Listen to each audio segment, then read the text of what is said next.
So Representative Tilley, this week the House passed House Concurrent Resolution 18, Right. Which encourages the Missouri delegation in Congress to vote against the health care bill. What are your thoughts on that? Well, I mean, I think it was an important resolution and it was an important step. I think, we saw it in Massachusetts this week where a Republican was elected to the United States Senate for the first time in 50 years.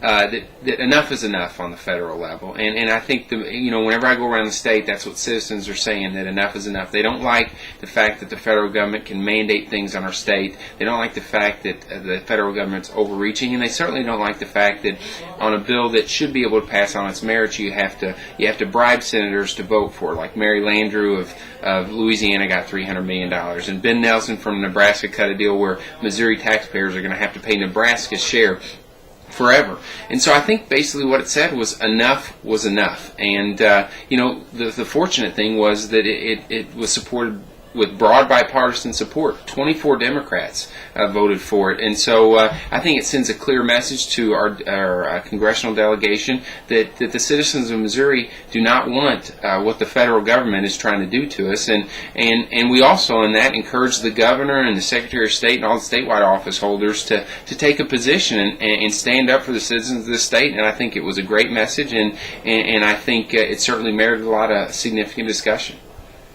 Also, Governor Nixon gave the State of the State address last night. What do you have any remarks on that? Well, I think he did a good job giving the State of the State. I think there's certain provisions in there that I certainly support. I like expanding the A+ program to provide higher education to more kids across the state.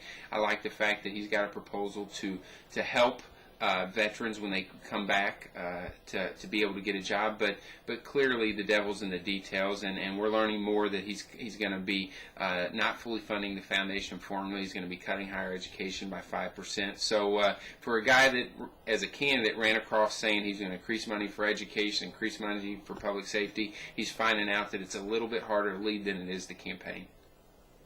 All right, thank you. Thank you very much.